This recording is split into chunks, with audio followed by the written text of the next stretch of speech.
Hello hi, welcome back to ರಂಜಿಶರು YouTube channel. ಇವತ್ತೇನು special ಅಂತಂದರೆ ನಾವು ನಮ್ಮ ಪಾಪನ ಕರ್ಕೊಂಡು ಅಣ್ಣಮ್ಮನ ದೇವಸ್ಥಾನಕ್ಕೆ ಹೋಗೋಣ ಅಂತ ರೆಡಿ ಆಗಿದ್ದೀನಿ. ಪಾಪು 3 ತಿಂಗಳು ಇಲ್ಲ 5 ತಿಂಗಳು ವರ್ಷ ತುಂಬೋದ್ರೊಳಗಡೆ ಅಣ್ಣಮ್ಮನ ದೇವಸ್ಥಾನಕ್ಕೆ ಹೋಗಬೇಕು ಅಂತ ಹೇಳ್ತಾರೆ. ಸೊ ಅಣ್ಣಮ್ಮ ತಾಯಿಗೆ ಮಕ್ಕಳಂದ್ರೆ ತುಂಬ ಇಷ್ಟ, ಅದಕ್ಕೋಸ್ಕರ ಆ್ಯಂಡ್ ಇಂದು ಏನೇನೋ ಇದೆ ಇತಿಹಾಸ ಅಷ್ಟಾಗಿ ಗೊತ್ತಿಲ್ಲ. ಸೊ ಹೋಗೋಣ ಅಂತ ರೆಡಿ ಆಗಿದ್ದೀವಿ. ಮನೆಯಲ್ಲೆಲ್ಲ ಪೂಜೆ ಮಾಡಿ, ಆ್ಯಕ್ಚುಲಿ ಇದು ಲಾಸ್ಟ್ ಫ್ರೈಡೇ, ಇದು ಗುಡ್ ಫ್ರೈಡೇ ಇದ್ದಾಗಲೇ ಹೋಗಬೇಕು ಅಂತ ಪ್ಲ್ಯಾನ್ ಮಾಡ್ಕೊಂಡಿದ್ವಿ. ಅವತ್ತು ಹೋಗೋಕ್ಕಾಗಲಿಲ್ಲ, ತುಂಬ ಜನ ರಶ್ ಇರ್ತಾರೆ, ತುಂಬ ಜಾಸ್ತಿ ಜನ ಬರ್ತಾರೆ ಅಂತ ಹೇಳಿ. ಸೊ 22ನೇ ತಾರೀಕು ಮಂಗಳವಾರ ಇವತ್ತಿನ ದಿನ ಹೋಗ್ತಾ ಇದ್ದೀವಿ. ಲೇಟ್ ಪೋಸ್ಟ್ ಮಾಡ್ತಾಯಿದ್ದೀನಿ, ಸ್ವಲ್ಪ ಟೈಮ್ ಸಿಕ್ಕಿಲ್ಲ ನನಗೆ ವಿಡಿಯೋ ಎಡಿಟ್ ಎಲ್ಲ ಮಾಡೋದಕ್ಕೆ. ಸೊ ಬಾಯ್ ಬಾಯ್ ಟಾಟಾ. ದೊಡ್ಡಮ್ಮನ ಮೊಮ್ಮಗ ತುಂಬ ಚೆನ್ನಾಗಿ ಹಾಡು ಹೇಳ್ತಿದ್ದ. ಫೈನಲಿ ದೇವಸ್ಥಾನಕ್ಕೆ ರೀಚ್ ಆದ್ವಿ ಮುಕ್ಕಲವರೆಗೆಲ್ಲ. ಅಲ್ಲಿಂದ ಡೈರೆಕ್ಟಾಗಿ ಊರಿಂದ ನಮ್ಮ ದೊಡ್ಡಮ್ಮ ಮತ್ತು ಅವ್ರ ಮೊಮ್ಮಕ್ಕಳೆಲ್ಲ ಬಂದಿದ್ದರು. ಇನ್ನೇನು ದೇವಸ್ಥಾನ ಒಳಗಡೆ ಎಂಟ್ರಿ ಆಗಬೇಕು, ಒಳಗಡೆಯಿಂದ ಮೆರವಣಿಗೆಗೆ ಅಂತ ಮೆರವಣಿಗೆ ದೇವ್ರನ್ನ ಆಚೆಗೆ ತರ್ತಾಯಿದ್ರು. ಸೊ ಇಲ್ಲಿ ಆಚೆ ಡ್ಯಾನ್ಸ್ ಆಡ್ತಿದ್ದೆ ನೋಡಿ.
ಮೆರವಣಿಗೆಗೆ ಹೋಯ್ತು. ನಾವು ಒಳಗಡೆ ರೀಚ್ ಆದಮೇಲೆ ಒಳಗಡೆ ನೋಡಿದ್ರೆ ತುಂಬ ಜನ ಅಂದರೆ ಜನ. ಇಲ್ಲಿ ಆ್ಯಕ್ಚುಲಿ ಭಾನುವಾರ, ಮಂಗಳವಾರ ಮತ್ತು ಶುಕ್ರವಾರ ತುಂಬ ಜನ ಇರ್ತಾರೆ.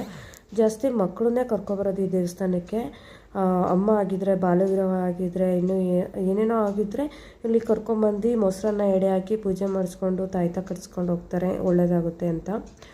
ನಾವು ಪಾಪಗೆ 5 ತುಂಬ 6ಕ್ಕೆ ಬೀಳೋ ಟೈಮ್ ಬಂತಲ್ವ, ಸೊ ಇನ್ನೂ ಹೋಗಿರ್ಲಿಲ್ಲ ದೇವಸ್ಥಾನಕ್ಕೆ ಅಂತೇಳಿ ಕರ್ಕೊಂಬಂದ್ವಿ ಮೊಸರನ್ನ ಎಡೆ ಹಾಕೋದಕ್ಕೆ. ಹೋಗಿ ಪೂಜೆ ಮಾಡಿಸಿ ಮತ್ತು ತಾಯ್ತ ಎಲ್ಲ ಕಟ್ಸ್ಕೊಂಡು ಪಾಪುನ ದೇವ್ರ ಹತ್ರ ಕೊಟ್ಟಿದ್ವಿ. ನಮಸ್ಕಾರ ಮಾಡಿಕೊಟ್ರು, ತುಂಬ ಖುಷಿ ಆಯಿತು. ಅದಾದಮೇಲೆ ಆಚೆ ಬಂದುಬಿಟ್ಟು ನಾವೇ ಪೂಜೆ ಮಾಡ್ಕೋಬೇಕು. ಮೊಸರನ್ನ ಎಲ್ಲ ಎಡೆ ಹಾಕಿ ಬೇವಿನ ಸೊಪ್ಪಿಟ್ಟು ಪಾಪುಗೆಲ್ಲ ಒಳ್ಳೇದಾಗಲಿ ಅಂತೇಳಿ ಪೂಜೆ ಮಾಡಿಕೊಂಡು ಲಾಸ್ಟಿಗೆ ಹೋಟ್ಲಿಗೆ ಹೋಗಿ ಊಟ ಮಾಡ್ಕೊಂಡು ಮನೆ ಕಡೆ ಹೊರಡ್ತಾ ಇದ್ದೀವಿ. Thank you for watching. ಇನ್ನೂ ಯಾರೆಲ್ಲ ಸಬ್ಸ್ಕ್ರೈಬ್ ಮಾಡ್ಕೊಂಡಿಲ್ಲ ಪ್ಲೀಸ್ ಸಬ್ಸ್ಕ್ರೈಬ್ ಮಾಡ್ಕೊಳ್ಳಿ, ಹೀಗೆ ಸಪೋರ್ಟ್ ಮಾಡಿ.